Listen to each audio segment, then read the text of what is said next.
Good evening. Tony Dattino. I am the founder of the USA Memory Championship and president of Dattino Consulting Group. And tonight's Live with Tony is all about something I think any of you that have been following me know I do a lot of reading, and therefore I'm constantly looking at what I read over the weekend and try to pick the best one that I can share with my Live with Tony audience. And I wanted to share with you one that really hit me this weekend and really got me going in a number of different places, of which it brought me back to people who are worried about losing their memory, or worried about it fading, or forgetting people's names, or forgetting information, or numbers, or phone numbers, or addresses. And so as I was reading this article out of the April, wow, we're already April issue of Psychology Today, there was an article in it that really struck me that is very appropriate for anybody that is concerned or worried or have anxiety attacks over the fact that we're not learning during this COVID period of time, or we're not doing what we should be able to do during a time of quarantine. And therefore, what's happening to us and how might we do something to improve it? Well, one of the biggest things I keep hearing, reading, studying, people worry about their brain health, but more importantly, their memory. So as it relates to their brain, the first word when I talk to people about their brain and brain health or whatever is their first thing they express is their worry about losing their memory. And that then creates a level of stress and anxiety within them. And they just don't realize that there's some things that they can do to take control over that worry and stress and anxiety and stop it, and prove to themselves that there are things and skills that you can learn to improve your memory. And we have some very interesting conversations. And this has been 30 years of my life. So frustrating to see, after 30 years of studying and 22 years of hosting the USA Memory Championship, that we still have the majority of people that don't really understand that memory is not what I call a noun, but it's a verb. Now, what do I mean by that? It's not a noun like you've got your memory, like your brain, and there's nothing you can do about it. It's a verb in that there are actions that you can take, physical things that you can begin to do to help improve your memory. And after working at this for 25 years, so I've been doing the research on the brain for 30, but working at this memory piece for 25, it still frustrates me to see so many people not realize what they are capable of doing, which was my whole goal and purpose of establishing the USA Memory Championship back in 1997. I've learned a whole lot over the last 25 years. But one of the things I consistently see, and as far as learning and then trying to teach and get people to understand, it's what do we do about it? How do we start with learning to improve our memory? So the first thing I ask people is, so where do you think you're at? Meaning, what's your current level of confidence and trust in your own brain's ability to retain names and faces, to recall phone numbers or addresses or directions that you're given, to retain information you need for your job at work, or a test that you're taking for professional accreditation? Where do you think you're at? Let's take a benchmark. I mean, it's always important for me to meet people where they're at. And what we find is that on a personal level, you get different answers to where people are at. And some people think, well, I can remember 10 names, and some people say, I can't remember 5 minutes after I met somebody. Or I remember meeting someone, but then when I see them again, I can't remember something they told me. I can't remember the things I'm supposed to do in terms of when I leave the house and I have these errands I have to run. I can't remember 6 things in a company procedure, therefore I make mistakes and we have to do rework. And so I get people with different aspects, but what I call that is the benchmark. That's where you're at. And so the next thing I work with people and ask them, and it's always interesting, to say, so why don't we set up a goal? Let's take you know what, you don't know, you feel like you're weak in remembering people's names and faces, or you think you're weak in remembering a list of 5 items, or you don't think you can remember a 7-digit phone number for 60 seconds after you hear it. Let's take any of those and let's set up a goal. So I take an easy one. I always like to start with people, either a word list, but let's stay with names and faces, since that seems to be the most prominent of what people want to remember, is how do I remember people's names and face? And so the first thing I do is say, okay, well, so where do you think you're at? If we met 10 people right now, we're not going to walk the streets, but if we watched on television, we saw a group of 10 people. How many names do you think you can remember of the 10 people that you were seeing on a TV show? And maybe it's 2. Maybe it's the star and the sub-star, or the co-star. Okay, so we got 2.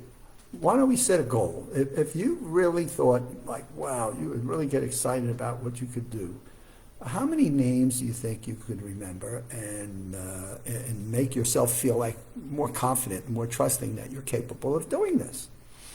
And that's what I was reading in this article. So how do we begin to move our behaviors into a different platform, into a different plane? And the first thing, obviously, is taking a benchmark. Where are you at? And the second thing is, what's your goal?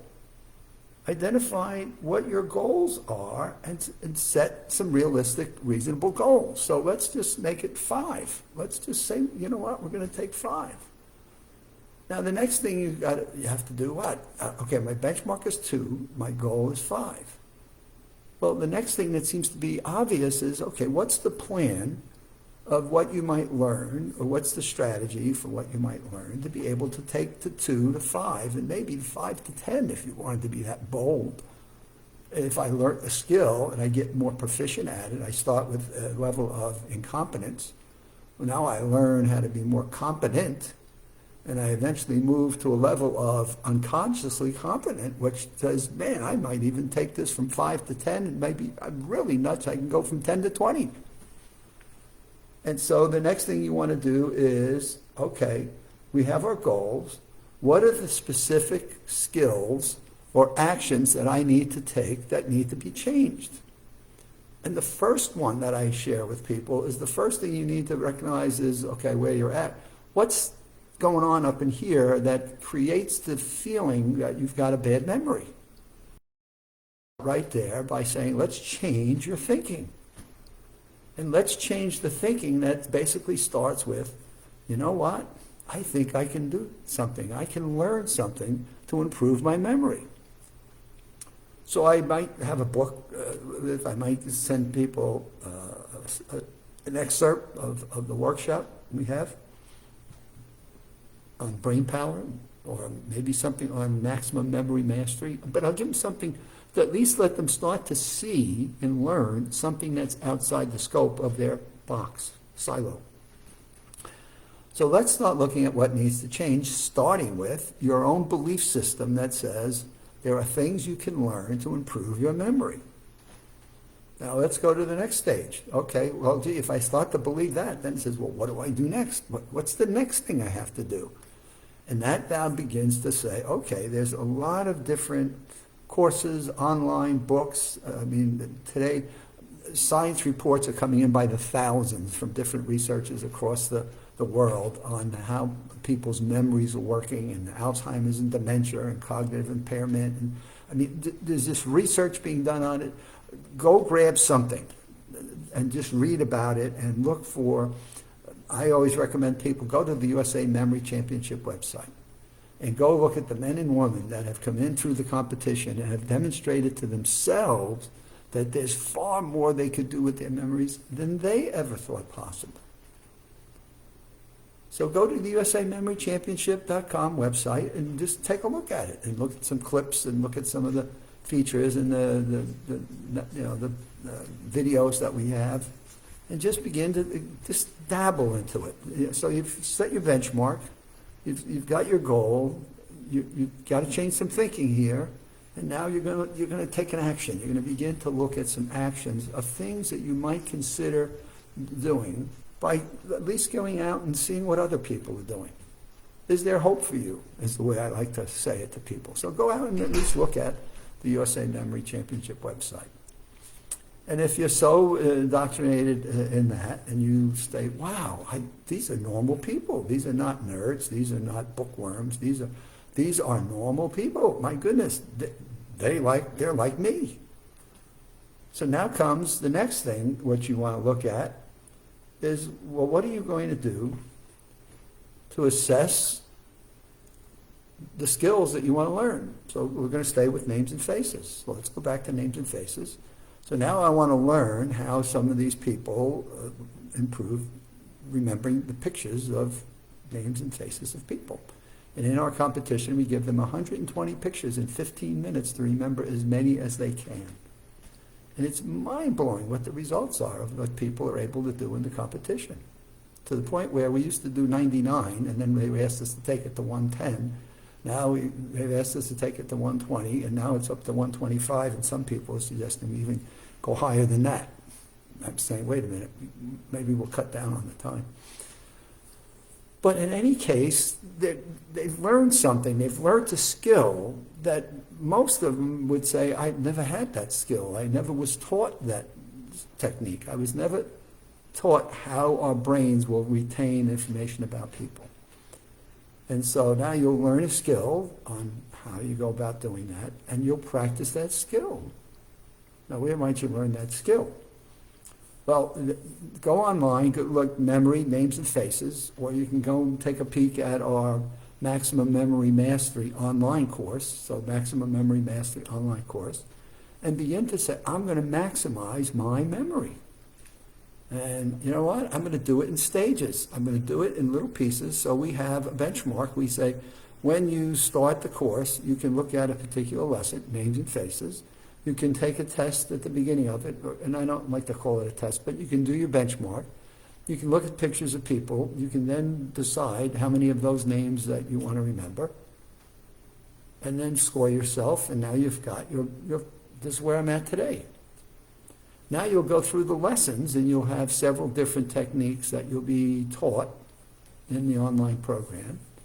And what do you think happens at the end of that? Now you're going to practice those techniques. And I always tell people, don't get wacky with this. You know, when we first designed the course, we thought it was going to be, you know, well, this is what you got to do, cram it in. And now I'm like, you know what, the more people we've worked with and have taken the course, take your time.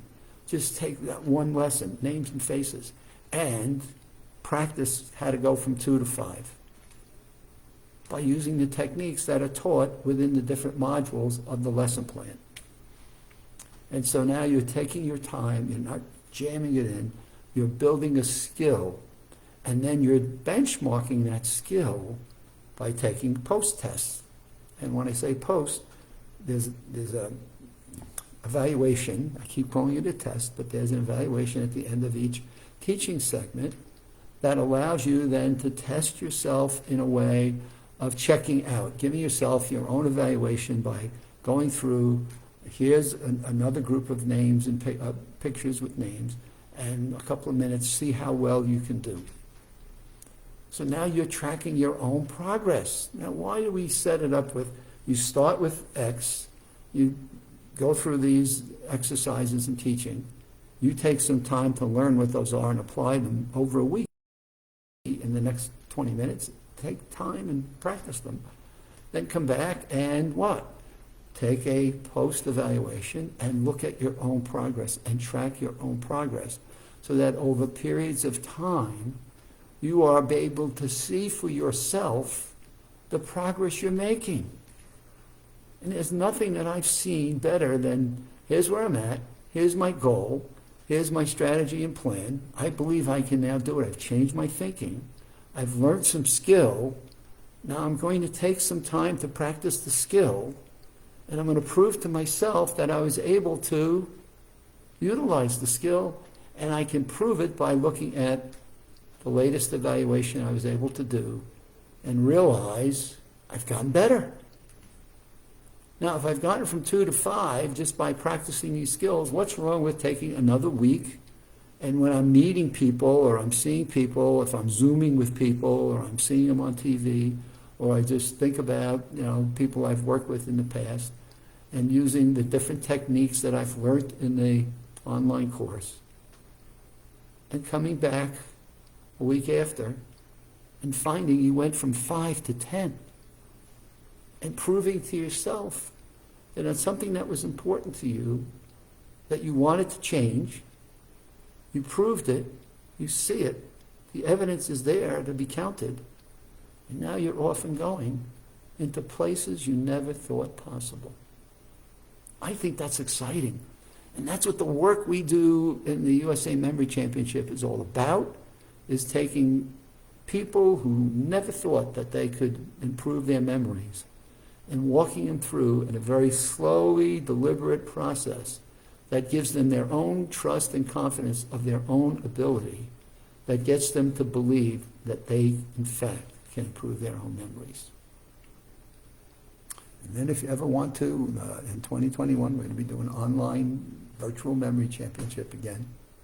You can just bounce yourself into a competition for the fun of it, just to see, gee, let me see how good I really am, and just use that virtual event that we'll do this year as something that just says, hey, this was fun, I tried it, I don't like it, I won't do it again, but you know what, at least I learned some skills, I've played in a competition, and I know where I stand. And I stand much taller and much higher than I did before I started the journey. Great article, Psychology Today. It really got me thinking. It really put me into a mode of, I wish I could take all of this and pour it into people's brains and get them to see the difference that it can make in their lives. And again, I always welcome people that want to email me or pick up the phone and give me a call. But my email is the best way to start that off, and you can reach me at adottino@aol.com. And you think of me first with my first name is Tony. So see a T-O-N-Y on my forehead, thinking about when I leave Florida and I go visit family, I go to T-O-N-Y to New York, and that's Tony. And then I want you to think of looking at my nose, which is rather a pointed, large nose. I want you to see a dot on the end of my, a dot on my forehead, excuse me, I'm going to get my own name. A dot on my forehead, you know, like one of those red dots that people have, with a golf tee on the end of my nose. It sits right there. When you watch golf, you see a tee on my nose, and you'll remember Tony with the dot and the T on his nose. My last name is Dottino. Have some fun with some family members or friends on how you might do that with somebody in your own social network as your first step in practicing. And we'll see you again on Wednesday in the 5 o'clock hour. Have a good start to your week.